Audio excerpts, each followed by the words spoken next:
Hello everyone, welcome to my YouTube channel easy cooking by me. ನೀವೆಲ್ಲರೂ ಚೆನ್ನಾಗಿದ್ದೀರಾ ಅಂತ ಭಾವಿಸ್ತಾ ಇವತ್ತಿನ recipe simple paneer rice bath. ಇದನ್ನು ಮಾಡಲಿಕ್ಕೆ ಜಾಸ್ತಿ ಪದಾರ್ಥಗಳನ್ನ ಬಳಸದೆ ಮನೆಯಲ್ಲೇ ಇರುವಂಥ ಬೇಸಿಕ್ ತರಕಾರಿಗಳನ್ನ, ಬೇಸಿಕ್ ಮಸಾಲೆಗಳನ್ನ ಬಳಸ್ಕೊಂಡು ಈ ಪನ್ನೀರ್ ರೈಸ್ ಬಾತ್ನ ಮಾಡೋದು ಹೇಗೆ ಅಂತ ನೋಡೋಣ.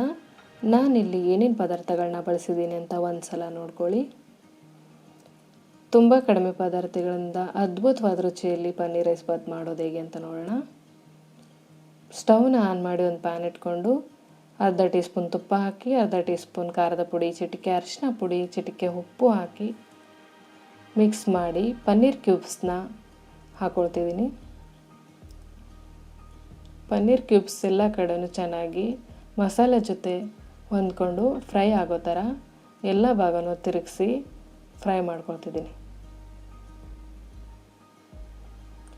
ಚೆನ್ನಾಗಿ ಫ್ರೈ ಆದಮೇಲೆ ಒಂದು ಪ್ಲೇಟಲ್ಲಿ ಹಾಕಿ ಎತ್ತಿಟ್ಕೊಳ್ಳೋಣ. ನಂತರ ಸ್ಟವ್ನ ಆನ್ ಮಾಡಿ ಮತ್ತೆ ಕುಕ್ಕರ್ನ ಇಟ್ಕೊಂಡು 1 ಟೇಬಲ್ ಸ್ಪೂನಷ್ಟು ತುಪ್ಪನ ಹಾಕಿದ್ದೀನಿ.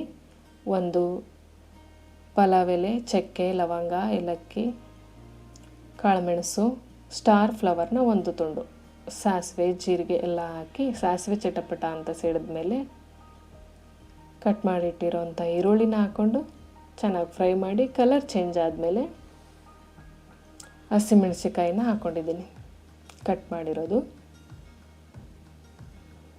ಎಲ್ಲ ಫ್ರೈ ಮಾಡಿ ನಂತರ ಪುದೀನ, ಕೊತ್ತಂಬರಿ ಹಾಕಿ ಫ್ರೈ ಮಾಡ್ಕೊಳ್ತಿದ್ದೀನಿ. ಕರಿಬೇವನ್ನು ಸೇರಿಸಿ ಒಂದು ಸಲ ಫ್ರೈ ಮಾಡಿ ಚಿಕ್ಕದಾಗಿ ಕಟ್ ಮಾಡಿಟ್ಟಿರೋವಂಥ ಟೊಮೆಟೊನೂ ಸೇರಿಸಿ ಟೊಮೆಟೊ ಸಾಫ್ಟ್ ಆಗೋವರೆಗೂ ಚೆನ್ನಾಗಿ ಫ್ರೈ ಮಾಡ್ಕೊಳ್ಳೋಣ. ನಂತರ ಅರ್ಧ ಟೀ ಸ್ಪೂನಷ್ಟು ಅರಿಶಿನ ಪುಡಿ, 1 tea spoon garam masala, 1 tea spoon ಜೀರಿಗೆ ಪುಡಿ, 1 ಟೀ ಸ್ಪೂನ್ ಧನಿಯಾ ಪುಡಿ, 2 ಟೀ ಸ್ಪೂನಷ್ಟು ಖಾರದ ಪುಡಿ ಎಲ್ಲವನ್ನು ಹಾಕಿ ಚೆನ್ನಾಗಿ ಮಿಕ್ಸ್ ಮಾಡಿ ನಂತರ ನೆನೆಸಿಟ್ಟಿರೋಂಥ 200 ಗ್ರಾಮಷ್ಟು ಅಕ್ಕಿನ ಹಾಕ್ಕೊಳ್ತಿದ್ದೀನಿ. ಇದರಲ್ಲಿ 1 ಗ್ಲಾಸ್ ನೀರಿದೆ, ಇನ್ನೊಂದು ಗ್ಲಾಸ್ ನೀರನ್ನ ಹಾಕ್ಕೊಳ್ತಿದ್ದೀನಿ. ಒಟ್ಟು 200 ಗ್ರಾಮ್ ಅಕ್ಕಿಗೆ 400 ml ಅಷ್ಟು ನೀರನ್ನ ಸೇರಿಸಿದ್ದೀನಿ. ಚೆನ್ನಾಗಿ ಮಿಕ್ಸ್ ಮಾಡಿ ಇದು ಕುದಿಯೋಕ್ಕೆ ಬಿಡೋಣ. ರುಚಿಗೆ ತಕ್ಕಷ್ಟು ಉಪ್ಪನ್ನು ಸೇರಿಸಿ ಒಂದು ಕುದಿ ಬಂದಮೇಲೆ ರೋಸ್ಟ್ ಮಾಡಿಟ್ಟಿರೋಂಥ ಪನ್ನೀರನ್ನು ಸೇರಿಸಿ ಚೆನ್ನಾಗಿ ಬೇಯೋದಕ್ಕೆ ಒಂದು ಕುಕ್ಕರ್ ಲಿಡ್ನ ಕ್ಲೋಸ್ ಮಾಡಿ ಬೇಯಿಸ್ಕೊಳ್ಳೋಣ. ಚೆನ್ನಾಗಿ ಬೆಂದಿದೆ, ಪನ್ನೀರ್ ರೈಸ್ ಬಾತ್ ರೆಡಿ ಆಗಿದೆ. ನೀವು ಕೂಡ ಮಾಡಿ ನಿಮ್ಮ ಫ್ಯಾಮಿಲಿ ಜೊತೆ ಸರ್ವ್ ಮಾಡಿ ಎಂಜಾಯ್ ಮಾಡಿ.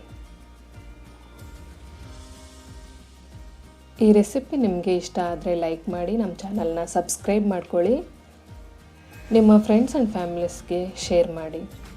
ಮತ್ತೆ ಹೊಸ ರೆಸಿಪಿ ಜೊತೆ ಮತ್ತೆ ಸಿಗ್ತೀನಿ. Till then take care.